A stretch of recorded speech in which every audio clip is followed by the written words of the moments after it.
Sniper کے case کا trial ہو رہا تھا، اس میں ایک وقت پہ میں آیا، خان صاحب سے ملاقات ہو گئی ہے۔ ایک ون پوائنٹ پہ خان صاحب نے اس کا بائیکاٹ کیا تھا اور بائیکاٹ ہے بھی۔ دا ریزن بینگ جس طریقے سے ٹرائل چلایا جا رہا ہے، جس طریقے سے اس کو رش کیا جا رہا ہے، جس طریقے سے پراسیکیوشن آج ہر صورت اپنا ایویڈنس کنکلوڈ کرنا چاہ رہی ہے، ہم سارے سمجھتے ہیں کہ یہ آئین اور قانون کی خلاف ورزی ہے، یہ عدالتوں کی ان احکامات کی خلاف ورزی ہے جس طریقے سے انسٹرکشن دی گئی تھی کہ ان ٹرائل کو کنکلوڈ کرو۔ خاص کر کل کی سپریم کورٹ کے آرڈر کے بعد جو سپریم کورٹ نے آبزرویشن دے دی تھی اور سپریم کورٹ نے آرڈر میں جو ریمارکس دیے اور جو فائنڈنگ دی ہے، اس کیس کی کوئی حیثیت نہیں آئین اور قانون کے مطابق، لیکن یہ فقط ایک پولیٹیکل وکٹمائزیشن ہے۔ کسی کو الیکشن پروسیس سے باہر نکالنا یا الیکشن پروسیس کے قریب نہ آنے دینا یا اسے سیاست سے باہر کرنے کے لیے ایک سب سے بڑا سازش ہے۔ اس کے ساتھ ساتھ جس طریقے سے الیکشن کو ڈیل کیا جا رہا ہے، جس طریقے سے ہمارے ورکر، سپورٹر اور کینڈیڈیٹ سے ڈاکومنٹس لیے جا رہے ہیں، جس طریقے سے ان کو روکا جا رہا ہے اور الیکشن پروسیس میں اجازت نہیں دی جا رہی، یہ بہت کریٹیکل ٹائم ہے۔ اس وقت اس الیکشن کا free and fair and transparent ہونا بہت ضروری ہے۔ یہ بہت ضروری ہے کہ سارے پولیٹیکل پارٹیز کے ساتھ ساتھ اس میں پاکستان تحریک انصاف اپنی شان سے الیکشن لڑے اور اس میں پارٹیسپیٹ کرے۔ اگر یہ election free, fair and transparent نہیں ہوئے تو یہ ملک کو افراتفری کی طرف لے کے جائے گا، جو کسی کی خواہش نہیں ہونی چاہیے۔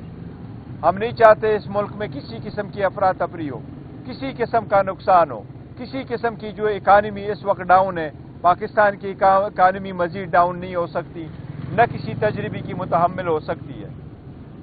کوشش ہونی چاہیے بہرحال کہ یہ election free and fair and transparent ہو۔ اگر اکانومی خراب ہو جاتی ہے تو آئی میک کے پروگرام پہ بھی بہت برا اثر پڑے گا۔ ہم نے تو زمان پار کے وقت بھی اس کی ایک انکنڈیشنل سپورٹ دی تھی، لیکن آپ فری اینڈ فیئر الیکشن نہ کرا کے ایک بہت بڑا سوالیہ نشان کریں گے۔ اگر آپ ایک پارٹی سے اس کا نشان روک لیتے ہیں اور وہ بھی ایک عام بیس لیس قسم کی بنیادوں پہ آپ دیکھ رہے ہیں اور ان پہ آپ یہ نشان روک لیتے ہیں، تو سب سے پہلی بات تو یہ ہے کہ نیشنل اسمبلی میں 70 ریزرو سیٹس ہے اور پورے ملک میں 227 ریزرو سیٹ ہے۔ وہ ریزرو سیٹ کسی پولیٹیکل پارٹی کو نہیں ملتی، آزاد اگر آپ کی کینڈیڈیٹ ہو، وہ صرف پولیٹیکل پارٹیز کو ملتی ہے۔ ان 227 سیٹوں کا آنے والے صدر کے الیکشن میں بڑا رول ہے، سینٹ کے الیکشن میں بڑا رول ہے، ان کا پرائم منسٹر اور چیف منسٹر کے الیکشن کرانے میں بھی بڑا رول ہے۔ ہم سمجھتے ہیں کہ یہ بہت بڑی زیادتی ہوگی، ناانصافی ہوگی، یہ ایک سازش کا حصہ ہوگا اگر ایسے اقدامات کیے جائیں جس سے آپ ایک پولیٹیکل پروسیس کو نکالا جائے۔ آج خان صاحب سے اس سلسلے میں تفصیل کے ساتھ بات ہوئی ہے۔ ہم الیکشن کمیشن کے ڈیسیجن کو ہر فارم میں ڈسمس کرتے ہیں اور اس سے ڈس ایگری کرتے ہیں۔ ہماری پارٹی جس طریقے سے چل رہی تھی، انشاءاللہ ہم اپنا انتظام اسی طریقے سے چلائیں گے جس طریقے سے کل یا پرسوں یا ترسوں ہماری پارٹی چل رہی تھی۔ اس ڈیسیجن کو ہم ہائی کورٹ اور سپریم کورٹ سبجیکٹ ٹو ہماری final decision by the lawyers, وہ ہم انشاءاللہ تعالی چیلنج کریں گے۔ عدلیہ سے ہماری درخواست ہوگی کہ جلد سے جلد اس پہ فیصلہ کریں، کیونکہ یہ مسئلہ پاس صرف ہمارا نہیں ہے بلکہ پورے سیاسی نظام اور جمہوریت کا ہے، اور پاکستان کے 25 کروڑ عوام کے ساتھ جو بنیادی حقوق ہے اور ان کے مطابق جو حکومتیں بننے کا حق ہے اس سے متعلقہ ہے۔ ہماری عدلیہ سے درخواست ہوگی کہ جب بھی ہماری پٹیشن آئے اس کو جلد سے جلد سنا جائے۔ آج ہم نے بڑی کوشش کی کہ الیکشن کمیشن سے ہمیں سرٹیفائیڈ کاپی ملے، لیکن الیکشن کمیشن نے سرٹیفائیڈ کاپی مہیا نہیں کی۔ ہمیں یہ کہا گیا کہ آج چھٹی کا دن ہے، آج نہیں ہو سکتا، ڈسپائٹ یہ کہ ہماری 2 درخواستیں اس کے لیے پڑی ہے۔ ہماری عدلیہ سے درخواست ہوگی کہ ضرور کوئی ایسی اقدامات کرے جس طریقے سے کل سپریم کورٹ نے آرڈر کیا ہے، تاکہ ملک میں فری فیئر الیکشن کا انعقاد ممکن ہو سکے اور عوام کا یہ بنیادی حق کی بجاوری جو ہے ہو سکے۔ آپ لوگوں کا شکریہ۔ اگر کوئی کوشچن ہے تو گور صاحب، خاص طور پہ اس وقت جو الیکشن کمیشن کے خلاف جو آپ پٹیشن کرنے جائیں گے اس فیصلے کے خلاف، पेशावर हाई कोर्ट में जाएंगे या इस्लामाबाद हाई कोर्ट के में देखिए, ये सुप्रीम कोर्ट की जाएंगे कि नहीं? सुप्रीम कोर्ट की 1968 से जजमेंट है और 1968 में जबकि पाकिस्तान ईस्ट और वेस्ट पाकिस्तान हुआ करता था तब से ये चला आ रहा है कि इलेक्शन कमीशन मुल्क के हर सूबे में मौजूद है और हर हाई कोर्ट इलेक्शन कमीशन के खिलाफ अपना राइट इस्तिता कर सकती है। हमने चूंकि पहले इसके खिलाफ पिटीशन की हुई थी, नोटिस पेशावर में मिला था।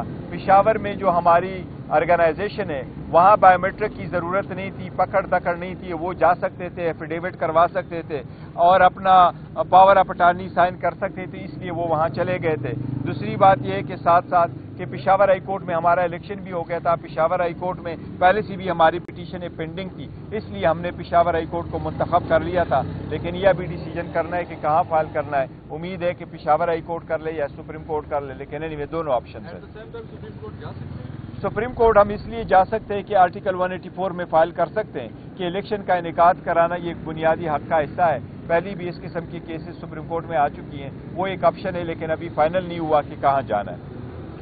गौहर साहब ये बताइएगा, कल आपसे इंतखाबी निशान भी वापस किया गया, और एक तो ये बताइएगा आपका स्टेटस इस वक्त क्या है, पार्टी का सरबराह कौन है? देखो, हमारी पार्टी का सरबराह खान साहब है, थे और रहे और रहेंगे इंशाअल्लाह ताला। जब तक वो बाहर नहीं आते मैं वो फराइज सरंजाम दूंगा जो खान साहब ने मुझे तफवीज़ किए हैं। आज भी मैं उसी कुर्सी पे बैठ के वहाँ से जो ऑर्डर इशू करने थे, जो सर्टिफिकेट इशू करने थे, वो आज भी हम अपने काम जो है सरंजाम दे रहे। लेकिन देखिए, ये किसी की एक ऑफिस की बात नहीं है कि कौन ऑफिस बेरर है, कौन ऑफिस होल्डर है, कौन सेक्रेटरी जनरल है। पार्टीज होती है वो बगैर सिंबल के भी होती है और विद सिंबल की होती है। हमारा सारा स्ट्रगल जो है वो इस सिंबल के लिए चलता रहा है और इनकी सारी कोशिश यही है कि हम सब सिंबल ले लें और ये 70 सीटें लेकर के किसी और को दे दें। ये 227 सीटें हमें ना मिले, ये किसी और को मिले। पहली ये कोशिश हो गई कि आपके इलेक्शन सही नहीं हुए। इस मरतबा कह रहे हैं कि जिसने इलेक्शन करवाया ये इलेक्शन नहीं करवा सकता था। अगर आप इनके पहले ऑर्डर और इनका मुआवजा करें, लास्ट टाइम ये कह रहे थे कि 8 जून को इलेक्शन नहीं हुआ था, अब ये कह रहे थे कि नहीं जी वो 8 जून के दिन जो बंदा सेक्रेटरी जनरल था वो इलेक्शन करा सकता था। फिर कह रहे जी चीफ इलेक्शन कमिश्नर जमाली साहब थे, पहले उन्होंने उसका एफिडेविट एक्सेप्ट नहीं कर लिया था कि जी यह तो खत्म हो चुका है। तो इलेक्शन कमीशन का जो ऑर्डर है वो सस्टेनेबल नहीं है, वो कंट्राडिक्टरी है। हम अगर अदालत जाएंगे इंशाअल्लाह ताला हमें रिलीफ मिलेगा। इस वक्त पार्टी के चेयरमैन आप हैं या इमरान खान साहब? इमरान खान साहब चेयरमैन थे, हैं और इंशाअल्लाह ताला चेयरमैन रहेंगे। अगर मैं पार्टी का चेयरमैन हूँ फिर भी इमरान खान साहब हमारे चेयरमैन है, लीडर है, चाहे वो जेल में हो चाहे जेल के बाहर हो। कागजात नामजदगी जमा करवाने की कल आखिरी तारीख है, क्या आपके जो तजवीज़ शुदा उम्मीदवार है वो किस चीज़ से इलेक्शन में जा रहे हैं? देखिए, पॉलिटिकल पार्टी के एक कंसेप्ट जरूर आप क्लियर कर दें। पॉलिटिकल पार्टीज जो इनलिस्ट होती है वो पॉलिटिकल पार्टीज होती है और पॉलिटिकल पार्टी जिस वक्त इनलिस्ट हो जाती है उसका चेयरमैन और सदर और जनरल सेक्रेटरी जो भी नाम है वो कंटिन्यू करता है। पार्टी के पास निशान है या नहीं है? निशान इंशाल्लाह हमें रिस्टोर होगा, आदलिया रिस्टोर करवाएगी। कल भी हमारे नुमाइंदगान जो हमारे कैंडिडेट्स है वो कल भी अगर नॉमिनेशन फॉर्म फाइल करेंगे उसमें भी हम लिखेंगे कि हम पीटीआई से बिलोंग करते थे, कब पीटीआई से बिलोंग करते हैं और उस खाने में हम पीटीआई ही लिखेंगे।